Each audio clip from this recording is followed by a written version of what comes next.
One day, I got the news that my stepmother, who raised me, had passed away. I can't focus on work right now. I'll go to the funeral and say my proper goodbyes. Just when I was thinking that, my husband spoke up. Are you really going to fly out for a funeral? I won't allow such wasteful spending. He flat out refuses to let me attend my stepmother's funeral. Even worse, he ignores my desperate pleas and denies the importance of my stepmother's life. I won't back down. No matter what anyone says, I'm going to see my stepmother. My name is Emily. I'm 28 years old. I married Liam 2 years ago and work full-time at a certain company. We met at a mixer and we both were the same age. I was single at the time, so I started dating him casually. Turns out that was the right move. We have a relationship that feels more like friendship, and it's been incredibly easygoing. Shortly after we got married, Liam was transferred for work, and I decided to follow him. I put in a transfer request at my job, moving to the office nearest to Liam's new location. I had never left my hometown before, so this was a first for me. Leaving home was a bit sad, but the excitement of married life outweighed that.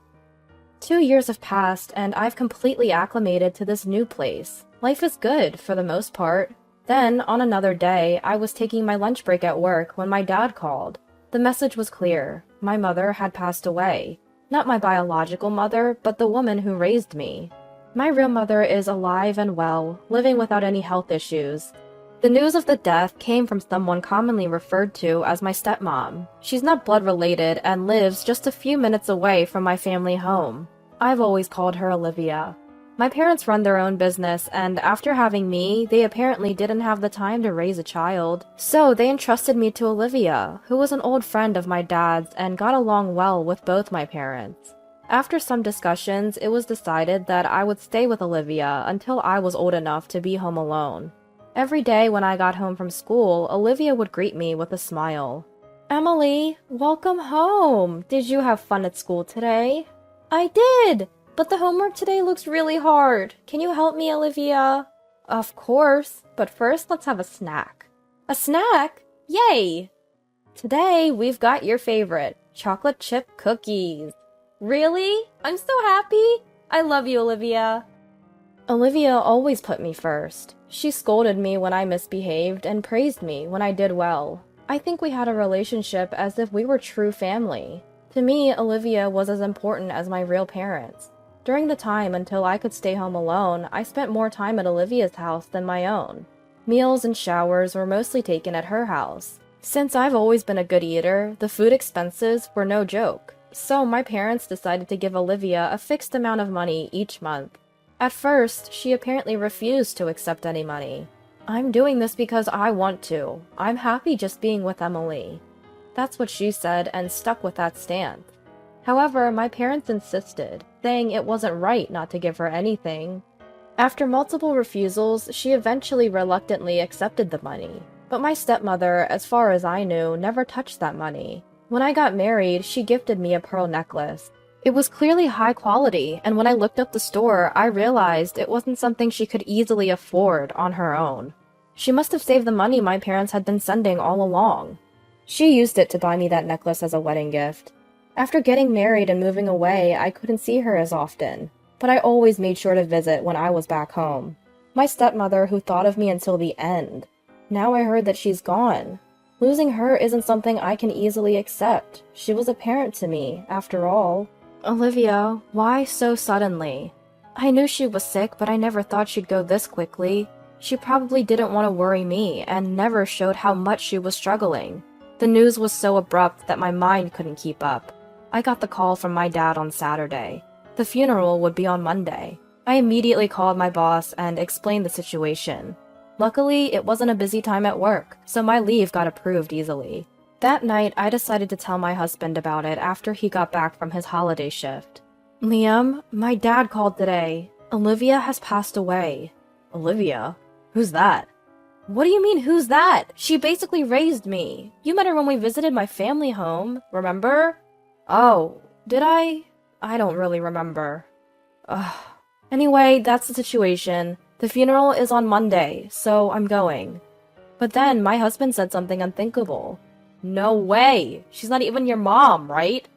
"What?" "I absolutely won't allow you to go to the funeral."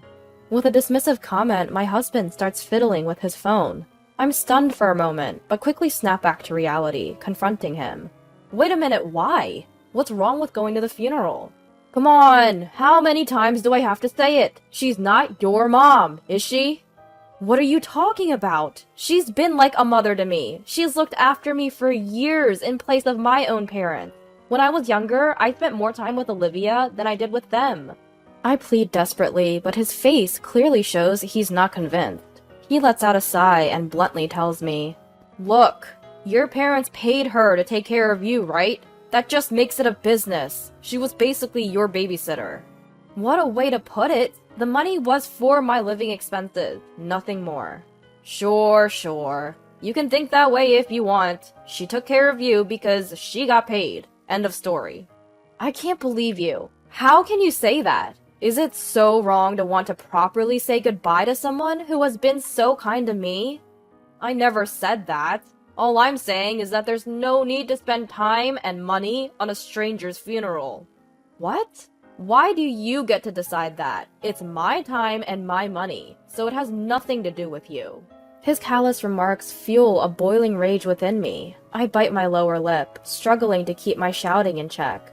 But it seems he's still not satisfied with my reaction. He smirks condescendingly and coldly states, You know, deep down, don't you? She only looked after you for the money. That's not true. Don't speak ill of Olivia. You're really stubborn. Just make sure you don't go to that funeral. If you do, you won't be forgiven. Olivia looking after me just for the money? That's absolutely impossible. She has always been so kind, and she continued to be good to me even after I grew up. Ultimately, we didn't speak the rest of the day and retreated to separate rooms. The next day, I decided to try talking to my husband again. His face looked stern, maybe still carrying the weight of last night's argument. Despite the tension, I gathered my courage and spoke up. Hey Liam, about yesterday. He let out an exasperated sigh and clearly showed his annoyance. Ugh, seriously? You're still not giving this up? I told you I'm not okay with you going to the funeral, didn't I?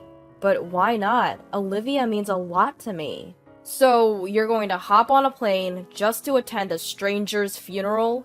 Between the travel expenses and the gifts, what are you trying to accomplish with all this unnecessary spending? How is it unnecessary? It's all needed, and I'm the one paying for it. I'll attend the funeral on Monday and be back by Tuesday. I stood my ground, but his reaction didn't change. In fact, he seemed more agitated by my response. Can you just stop?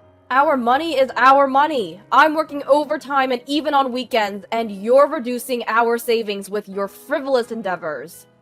Frivolous endeavors? Are you serious? She's already passed, hasn't she? Just move on. You're not going to see her again. At the sight of my husband's dismissive smile, I reached my breaking point. I glared at him and stated firmly in a low voice, I'm going to Olivia's funeral, Liam, whether you like it or not. Didn't you hear what I just said? It's a waste of money. That's not the point. At my raised voice, my husband's shoulders flinched. Hey, what's with the yelling all of a sudden? It's because you keep saying terrible things. Would you not go to your own parents' funeral? So you're saying Olivia isn't your real mom, huh? Olivia is my mom, okay? She's just like a mom to me. You have no clue how much time I've spent with her, so stop making assumptions. Fine, whatever. Do what you want. After packing a few days' worth of clothes into a bag, my husband stormed out of the house. Meanwhile, I started packing for my trip home. Simple, subdued dresses for the funeral filled my suitcase. It was tough to leave without my husband's understanding, but now's not the time for that.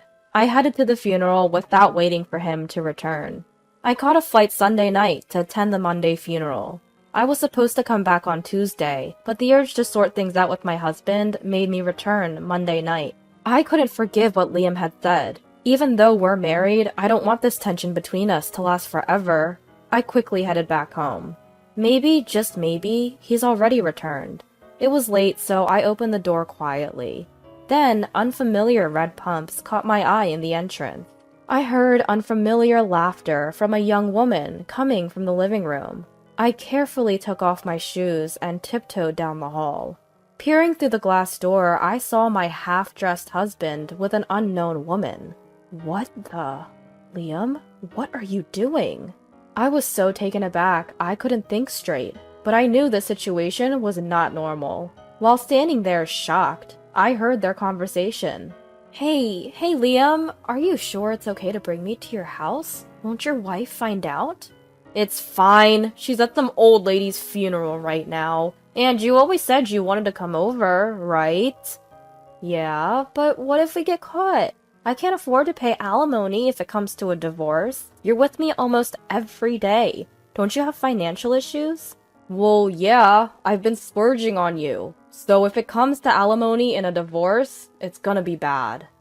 Jeez, you're such a bad guy, Liam. You lie to your wife about working late, don't you? When I spend the day with you, I told her I had to work on my day off. She's clueless, so she never realizes. Wow, Liam, you really are a bad guy. The room filled with the loud laughter of two people. What on earth is going on? He lectured me about how it's a waste of money to fly to a funeral, and yet here he is, lavishing gifts on his mistress? Unforgivable. To think that this was the guy who insulted Olivia. Just minutes ago, I had been contemplating reconciling with my husband, but now, all warmth for him had turned ice cold, leaving only disgust. They're getting all lovey-dovey, completely unaware of my presence. I swiftly activated the video recording on my phone, capturing the evidence clearly. Just to be safe, I sent the video to my parents as well, securing irrefutable evidence. Now I was ready. With adrenaline pumping, I flung the door open and stood assertively in front of the cuddling couple. Hey, what's going on here? Emily, why are you here? Weren't you coming back tomorrow? I looked down at my flustered, stammering husband and calmly stated, I came back earlier than planned. I wanted to have a serious talk with you, Liam, but it seems there's no need for that now. No, you're getting it wrong. She's just a colleague from work. I'm her mentor. Oh, really? So mentors bring their half-dressed protégés home now? Oh, well, that is... Go on, say something. My husband was at a loss for words, and his mistress was visibly trembling, turning pale. What happened to their earlier bravado? Seeing my pathetic husband, everything started to seem ridiculous. Oh, was this the man I once loved? Is this the person I married and desperately tried to get to understand me? Before me, the man I once loved was pathetically fumbling for excuses for his affair, telling lies so transparent even a child could see through them. I took a deep breath and made myself clear. Enough is enough!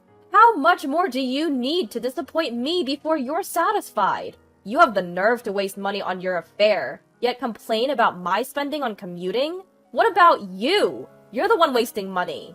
Calm down, Emily. I get it. I'm sorry. Please forgive me. Forgive you? You've got to be kidding. You mock me, and then when it's convenient, you say you're sorry? Life doesn't work like that. You and your mistress can go to hell. Now get out, both of you! I threw my husband and his half-naked mistress out of the house and locked the door. I also tossed their belongings and clothes off the balcony. For a while, they continued to shout in front of the house. When a neighbor came out to check, they found a half-dressed man and woman. Eventually, the police were called, and they ended up giving statements at the station. The news broke at work, resulting in his mistress losing her part-time job, and my husband being demoted to a less responsible department. He managed to keep his job, but has been calling in sick frequently, unable to bear the cold stares from co-workers. As for me, I packed my bags and went back to my parents' house immediately. A few days later, I consulted a lawyer for divorce mediation and spousal support. He's still resisting the divorce, but it's only a matter of time with all the evidence I have. Since coming back home, I've started working at the local branch I was at before. And with my stepmother's grave nearby, I'll be visiting more often.